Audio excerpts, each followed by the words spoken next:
Modern savaşın kuralları değişti. Bugün bir savaşın kaderini artık milyar dolarlık jetler ya da devasa tank taburları belirlemiyor. Onlar hala en yıkıcı güçler olsa da nihai kazananı maliyeti bir akıllı telefon kadar olan ama cephede dengeleri alt üst eden sistemler belirliyor.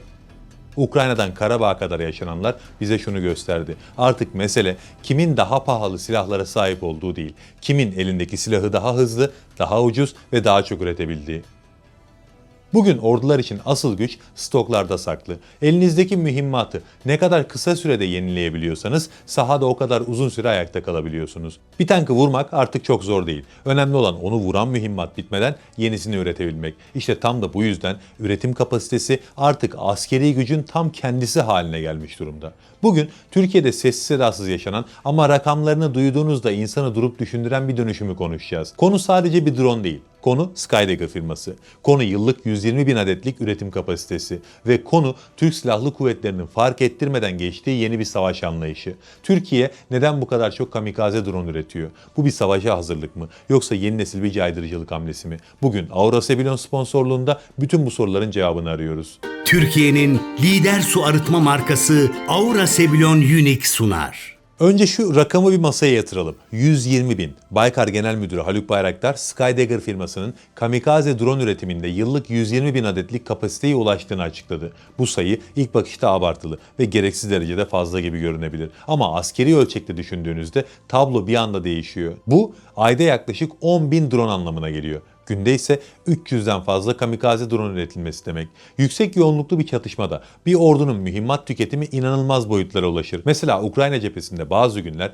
binlerce FPV drone birkaç saat içerisinde harcanıyor. Cephede bu sistemler artık tek tek sayılmıyor. Paket paket tükeniyor. Türkiye'nin kurduğu bu üretim altyapısı aylar sürecek yoğun bir çatışmada bile stokların tükenmemesini hedefleyen bir yapı ortaya koyuyor. Bu ölçekte üretim bugün dünyada çok az ülkenin ulaşabildiği bir seviye. Çin sivil pazarın dev hacmi sayesinde bunu aşabiliyor. Rusya ise savaş ekonomisine geçmiş durumda. Ama bir NATO ülkesi olarak Türkiye'nin tek bir mühimmat kaleminde bu kadar büyük bir seri üretim kapasitesi kurması Ankara'nın klasik silah anlayışından uzaklaşıp uzun süreli yıpratma savaşlarına dayanabilecek bir lojistik yapı kurduğunu, yani bir şeylere hazırlandığını gösteriyor. Ve buraya tekrar geleceğiz. Peki bu kadar drone nasıl bu hızlı üretilebiliyor? Bunun arkasında iki temel faktör var. Otomasyon ve yerlileştirme. Son dönemde yayınlanan saha görüntüleri ve raporlar Skydagger üretim hatlarının neredeyse fabrika bandı gibi çalıştığını ortaya koyuyor. Motorundan uçuş kontrol kartına, bataryasından harp başlığına kadar kritik parçaların tamamı yerli kaynaklardan sağlanıyor. Bunun sebebi çok basit. Savaş anında Çin'den gelecek bir mıknatısı ya da Tayvan'dan gelecek bir çipi bekleme lüksünüz olmuyor. Skydagger'ın kurduğu yapı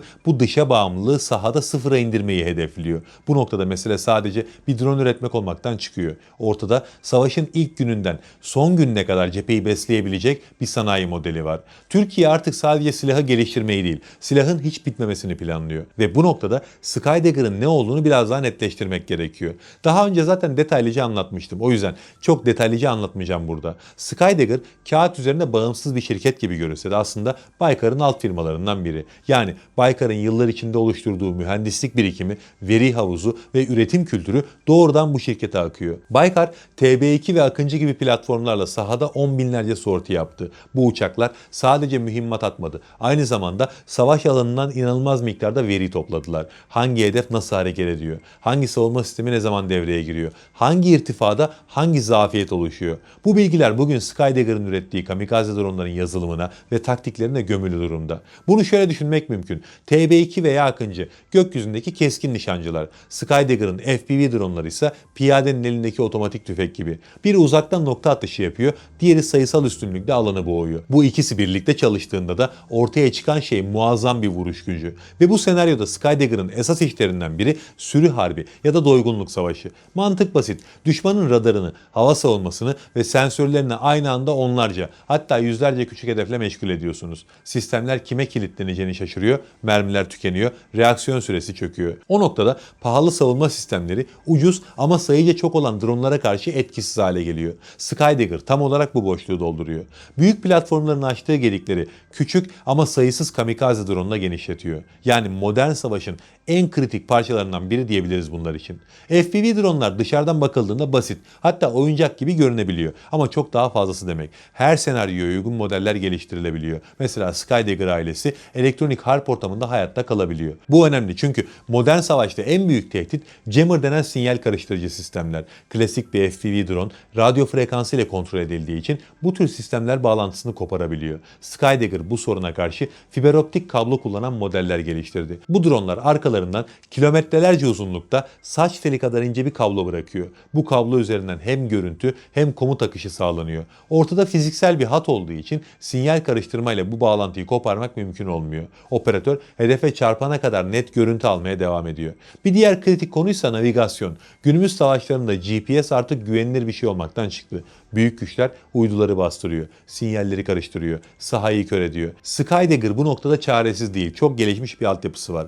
Drone altındaki kamerayla arazinin görüntüsünü alıyor. Bunu hafızasındaki haritayla eşleştiriyor ve nerede olduğunu kendi kendine hesaplıyor. Yani GPS kapansa bile yolunu kaybetmiyor. Ve tüm bu özelliklere sahip platformlar bir aile. Skydagger 7 hızlı ve çevik yapısıyla piyade ve hafif araçlara karşı kullanılıyor. Skydagger 15 Plus çok daha ağır bir platform. 10 kilograma kadar harp başlığı taşıyabiliyor. Bu da modern bir tankın kule üstü gibi zayıf noktalarına karşı son derece yıkıcı bir etki anlamına geliyor. Toja 05 ise sabit kanatlı bir platform. Katapultla fırlatılıyor. 70 kilometreye kadar gidiyor ve 5 kiloluk başlık taşıyor. Sürü halinde uçabiliyor. Birbirleriyle konuşup görev paylaşımı yapabiliyor. Yani Skydagger dronlarının tek tek araçlar olarak değerlendirilmemesi lazım. Birlikte düşünen ve birlikte hareket eden bir sistemler bütününden bahsediyoruz burada. Ve bu sistemler bütünü Baykar'ın geleneğini sürdürüp yenilikçi senaryolarla karşımıza çıkıyor. Mesela yayınlanan bir test görüntüsü aslında bu sistemlerin nereye doğru gittiğini çok net gösterdi. Baykar'ın dikey iniş kalkış yapabilen Kalkan İHA'sı havadayken altından bir Skydagger FPV drone'unu bıraktı. Küçük bir görüntüydü ama askeri açıdan anlamı çok büyüktü. Normal şartlarda bir FPV drone'un menzili çok sınırlı. Bataryası izin verdiği kadar genelde 10-15 km civarında uçabiliyorlar. Bu da onu cephe hattına yakın alanlarla sınırlı hale getiriyor. Ama siz bu drone'u bir ana platformun yani Kalkan gibi bir İHA'nın altına yüklerseniz oyunun kuralları değişiyor. Kalkan onu onlarca kilometre ileri taşıyor. Güvenli bir noktada bırakıyor ve asıl saldırı oradan başlıyor. Bu ne anlama geliyor? Düşman artık sadece cephe hattına bakmak zorunda kalmıyor. Cephe gerisinde kendini güvende sandığı üsler, radarlar, mühimmat depoları bir anda kamikaze dronların menziline giriyor. Böyle bir yapıda savunma yapmak çok daha zor hale geliyor. Çünkü karşı taraf bir tane büyük hedefle uğraşmıyor. Önce ana platformu tespit etmesi gerekiyor. Ardından havada bırakılan onlarca küçük drone'u ayrı ayrı yakalaması gerekiyor. Bu da hava savunma sistemlerini ve radarları ciddi şekilde zorluyor. Bu konsept Türkiye'nin sadece drone üretmediğini, aynı zamanda bu dronları nasıl kullanacağına dair tamamen yeni bir savaş doktrini inşa ettiğini gösteriyor. Çünkü bunun dünyada başka bir örneği yok. Zaten biraz da bu yüzden çok ses getirdi bu drone ailesi. Daha önce konuşmuştuk. Kosova'ya bu dronların ihraç edilmesi olay olmuştu. Kosova Başbakanı Türkiye'den binlerce Skydagger drone'unun teslim alındığını açıkladığında bu sadece bir silah alımı değildi. Bu Sırbistan'la yaşanan gerilimde Ankara'nın hangi tarafta durduğunu da açık şekilde gösteren bir mesajdı. Kosova gibi sınırlı konvansiyonel güce sahip bir ülke için binlerce kamikaze drone oyunun kurallarını tamamen değiştirebilir. Tankı ya da savaş uçağı olmayan bir ordu bile bu tür sistemlerle karşısındaki çok daha büyük bir güce ciddi kayıplar verdirebilir. Sahadaki asimetri bir anda tersine döner. Aynı tablo Afrika'da da görülüyor. Mali ve Burkina Faso gibi ülkeler için de Skydagger dronları artık sadece bir silah değil, hayatta kalma aracı haline gelmiş durumda. Tabi burada bir soruya odaklanmak lazım.